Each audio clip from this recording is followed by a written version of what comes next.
Hey everyone, this is Carl. I have another idea for an attack of opportunity, which is my quick little videos on an interesting topic.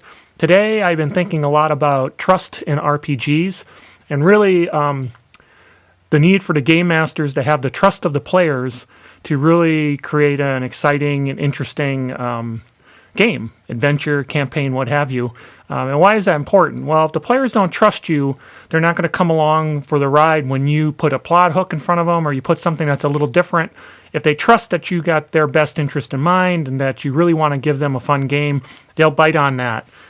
If they trust you, they'll let you do things that are a little off the wall and give you the benefit of the doubt. Like, for example, the classic, you wake up in a cell with none of your gear. Usually that really gets players upset, and for good reason. But if they trust their game master is going to make it fun and exciting and really make the game come to life, they'll go along with it. So trust is really, really important for a game master. All right, everybody, I'm Carl. I'm with Tabletop Tango, and we do deep dives on RPG, tabletop RPG topics. We've done some stuff on Savage Worlds. We're starting some Pathfinder, but it's all about sort of going to that next level of discussion, sort of beyond just scratching the surface. At least that's what we hope to do. So let's go ahead and talk about the different areas to look at when you're trying to gain trust of your players, or more importantly, maintain trust that you've built up. First, let's not forget about all the decisions that were made in session 0. And I'm talking about, you have lines and veils that you set up. You have what's in the game, what's out of the game. You've talked about what rules are going to be applied, whether it's house rules, whether it's rules as written, how decisions are going to be made, all sorts of stuff. And if you don't stay true to that, your players aren't going to trust that you're going to stay true to everything else. So if you've got a line that says we're not going to do torture, and suddenly you're throwing an adventure that has torture in it, players are going to look at that and go, well, wait a second, we made a decision not to do that, and now you're kind of going back on that. This game was supposed to be high fantasy, pulpy, exciting, and now you've got deep, dark, a deep, dark game of intrigue. Well, it may not go over. They may not trust that you've got their best interest in mind. So first thing, stick to your session 0. Now, second, don't take away players' agency. Player agency is the cornerstone of role-playing. The players make a decision for their player characters. They decide how the story moves with respect to their character that they control and that they make decisions for. I actually saw a kind of a famous game master on an actual play where he was talking to the players and said, oh, you see a dark forest. You go into the dark forest. And as you're traveling through the dark forest, you come across a dark pond. It looks, disturbed and whatever, and all these kind of description. And you go near the pond, and suddenly from inside the pond raises out these creatures, and now we're going to have a combat. He took away all the players' agency. Players may not decided to go into the dark forest. Maybe they wanted to do something else. In dark forest, they may choose to do, plan ahead, put somebody as a scout, not take the path most traveled and try a different path. They see the pond, they may want to try to go around it instead of going up to it.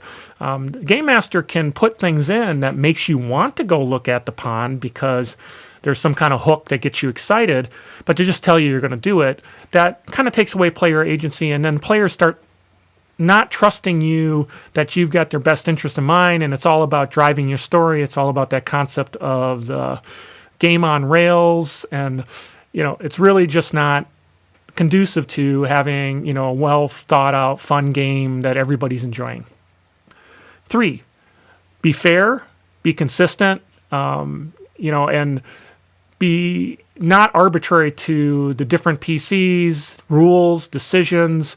Don't play favorites. So be careful of what we call unconscious bias, which means, you're unconsciously doing things that benefit certain people just because, here's my friend to my right, so suddenly he gets more spotlight. Here's my girlfriend or boyfriend over here, and so suddenly, monsters are doing less damage, or they get more treasure because I want them to do better.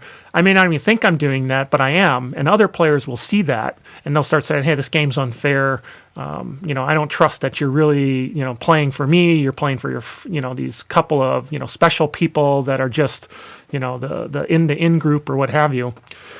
So that's important. And then I mentioned, you got to avoid being arbitrary, and you got to be consistent. So rulings that you take for one individual should be consistent for everyone. So if, generally for climbing, you have to make a climbing roll, and if this happens, bad things happen.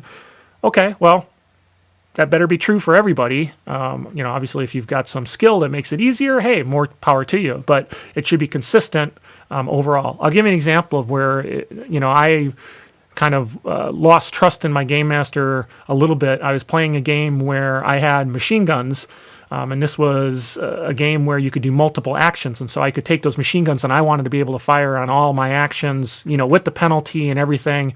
And that should be something I'm allowed. But the game master didn't let me because, well, that's a lot of, shots, and you're making, so yeah, you really can't do that more than once. Not into rules, not the way the game is played, but okay, I understand. That's fine if that's the way he wants to do it because, that's key. Another player had something very similar that he could do. He was a melee character, but he had that same thing where he could do multiple attacks.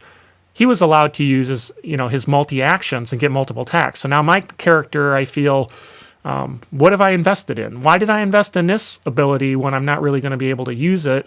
And I don't trust the game masters really working towards, my character and what I want to do. And so suddenly I'm going to start stepping back, and I don't trust that he's got my best interest in mind. Next item, ensure everybody gets the spotlight. Nothing will ruin people trusting that the game master's got your best interest in mind if they sit, do nothing, twiddle their thumb, disengage because they don't have any spotlight. This goes a little bit with being fair and that, potentially unconscious bias you have where certain people get the spotlight. Hey, these are great role players. We'll let them go and have a really good time. Meanwhile, the folks over here on the other side of the table are waiting for their opportunity to, get into the story. So some of the things you should do is think about the jump cut where you jump from player to player to player. You break down the role play sections a little less because remember the players, even if this team is over here and then this team is over here and are doing different things, at some point they're going to come together, from a timeline perspective. And so you want to make sure everybody has a little bit of action they can do so they always feel like they're part of the story, and then they'll trust that, if you're asking them to do something or you're spending time with another player, they're going to get a chance. There's trust in you as your game mastering, that they're going to get some time for themselves, and that, if you're making a decision, they know it's still going to be in their best interest. Last thing is doozy. Don't pull the rug out from underneath your players. Don't be, not allowing them to succeed just because you decided they weren't supposed to succeed. If the players, and this goes back to player agency, that goes back to being fair, that goes back, if the players are coming up with a great plan, they know how to pull things together, they've thought through the heist or whatever it is, they put together great tactics, why not let that work, right? I mean, you as a GM, you should be in the problem department. And if they solve that problem in a unique, interesting way, let them have at it. You should. And then that says that, you trust them to make a fun game and to be part of the narrative. And so they're going to trust you if you do need to tweak something and you have a good reason that it wasn't arbitrary. It wasn't just because you didn't want my bad guy to be killed right now. So therefore, you couldn't do it. And that shot missed no matter how good of a shot it was. And he snuck out this back door that wasn't there before because he has to come back in season 2. They did a really good job. There's always another bad guy. There's can be his brother or something. Let them be successful if they are really smart in what they do.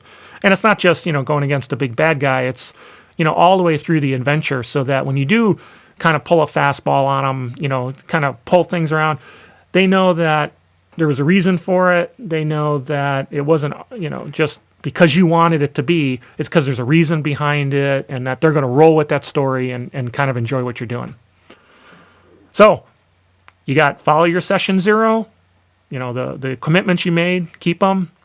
Don't take away players' agency, because the players, need to be part of the story. It's their narrative, so let them make the decisions for their characters. Be fair, consistent. Watch out for those unconscious biases you might have, where you're giving somebody, something better, whether it's their player character or not, just because you have this bias.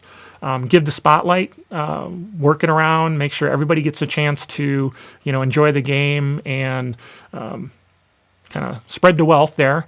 Another thing, don't pull the rug out from underneath the players. If they come up with a great plan, great idea, they figured it out, whatever, let them have at it. It's a shared narrative, it's a game, so it should be fun for everyone. I just thought of one more thing. All these things work out better if you have adult conversations. And what that means is everybody should come together and discuss issues and problems. If it looks like your players are disengaging or they're not taking the plot hooks, ask them. Talk to the individual and say, hey, what's going on? How do you feel? They'll probably tell you, oh, well, usually it doesn't matter whether we follow these side quests or not, because, you're going to change what happens anyway. Oh, wow, I didn't realize, let me work on that. Or, hey, my character never gets to be shown and have any spotlight because you're always focusing on these guys. Oh, wow, I really didn't think about that. So have adult conversations. So the last thing, have adult conversations about all the others to make sure that your players trust that you are all about their good time as well as your own good time, that you're not going to, do something crazy without it being worth their while. So anyway, this is Carl with Tabletop Tango. This was another Attack of Opportunity. I hope you enjoyed it, and we'll be back with another video shortly.